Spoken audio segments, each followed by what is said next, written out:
Hey everyone, and welcome to The Explainer. Today, we are going on a really fascinating journey. We're going to explore the raw, unyielding, and honestly sometimes destructive power of an invisible physical force.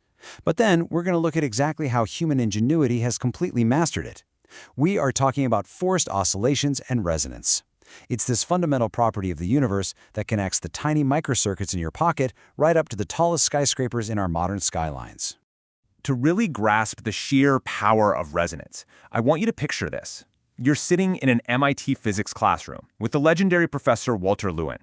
In one of his most famous demonstrations, he rubs a moistened finger around the rim of a wine glass. He's listening super carefully, right? He's searching for a very specific pitch. That pitch is the natural resonant frequency of that exact glass. Once he finds it, he uses an electronic speaker to blast that exact same tone right back at the glass at a super high volume.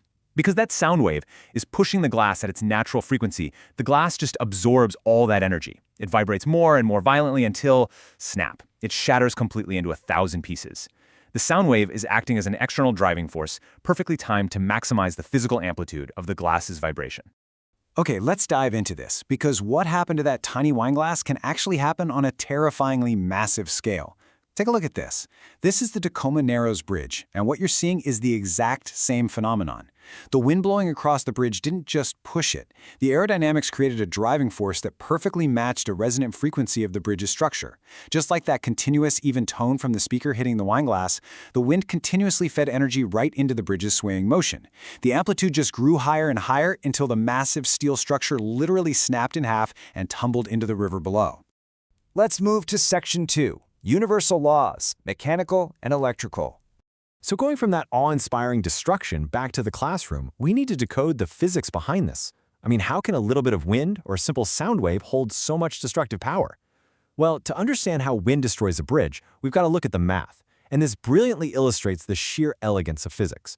Over on the left, you have mechanical systems. Think of a physical mass bouncing on a spring, which is governed by the mass itself, the stiffness of the spring, and friction. Now look on the right, you have an electrical RLC circuit made up of an inductor, a capacitor, and a resistor. The mind-bending fact here is that a physical pendulum swinging back and forth and an invisible electrical current oscillating in a circuit are governed by the exact same underlying differential equations. It's crazy. The mass of the spring acts exactly like the inductor in a circuit, and friction in the mechanical system does the exact same job as electrical resistance. Now, when you apply an external force to one of these systems, whether that's an alternating current in a circuit or a physical motor pushing a pendulum, you get two totally distinct types of motion. See that messy, chaotic blue wave at the beginning of the graph? That's what we call the transient motion, which is just governed by the system's initial setup. But over time, because of friction or resistance, that chaotic, transient motion dies out entirely. And what you're left with is that steady pink line, the steady state motion.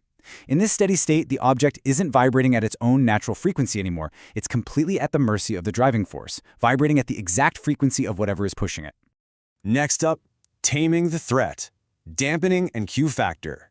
Which actually brings us to a really critical crossroads in our explainer. If our structures and circuits are eventually forced to vibrate at the frequency of whatever is pushing them, and we know that hitting that resonant frequency causes limitless destructive shaking, how in the world do we survive this mathematical reality? Well, engineers measure a system's vulnerability using something called the Q factor, or quality factor. It's just a number that describes how underdamped a system is. Put simply, it tells you how many times a thing is going to bounce back and forth before its energy finally dies out.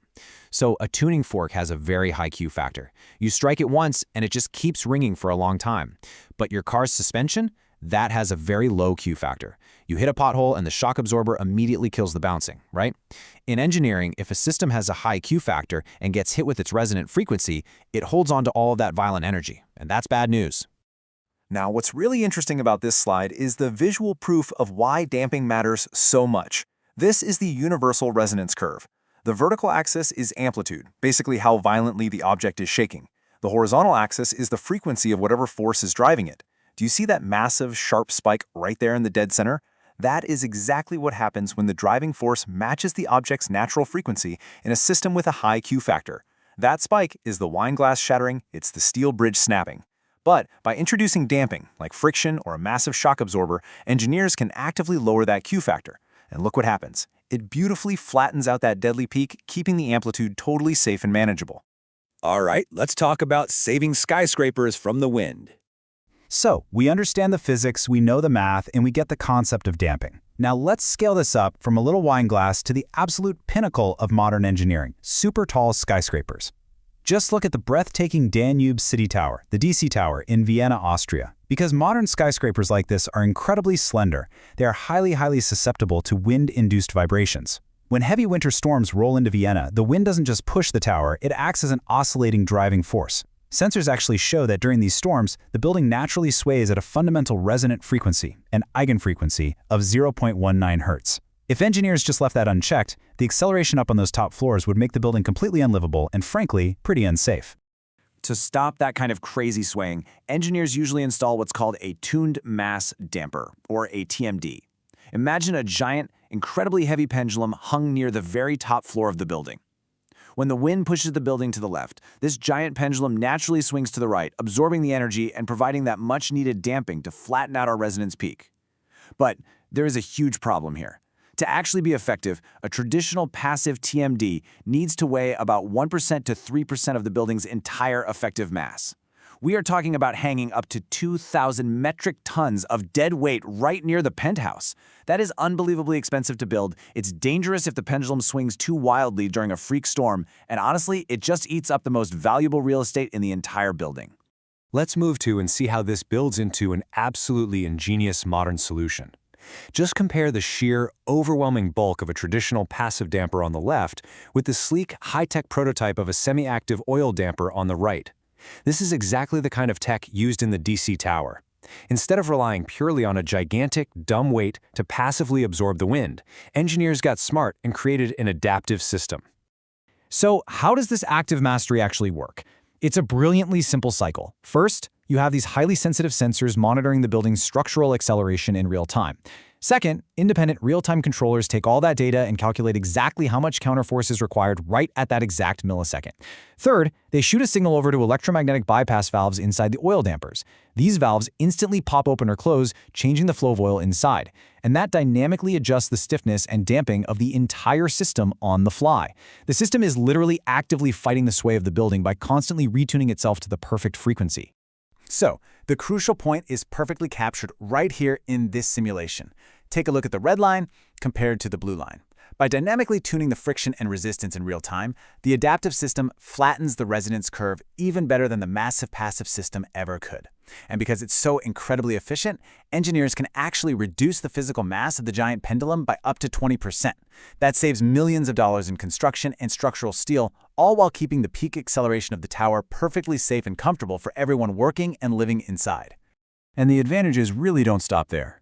Since these are semi-active oil dampers, they don't need some massive power grid to push giant weights around. They literally just use tiny little valves to restrict oil flow. The entire system runs on less than 1 kilowatt of power. Plus, it's completely fail-safe. If the power grid completely goes down during a severe hurricane, the valves just default to a closed state, meaning the whole setup instantly behaves like a highly reliable traditional passive damper. On top of that, because the controllers can exponentially crank up the damping force if the pendulum starts swinging too wide, it totally prevents a 1,000-ton mass from smashing into the structural walls during those crazy, once-in-a-decade wind events.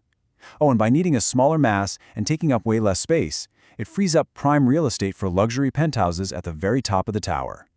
It really is a true marvel of engineering. Think about it. Using the exact same basic principles of physics we started with, the mass, the spring, and the friction, combined with just a tiny amount of electricity, we can completely neutralize a force of nature that is capable of snapping solid steel bridges in half. So I want to leave you with this thought to chew on. If the exact same mathematical laws of resonance that can effortlessly shatter a wine glass are simultaneously working inside the microchips of your phone and actively protecting the peaks of super tall skyscrapers from violent storms, what other invisible forces are out there secretly engineering the physical world we walk through every single day? Thank you so much for joining me on this explainer. Keep wondering, keep looking closely at the world around you, and I'll catch you next time.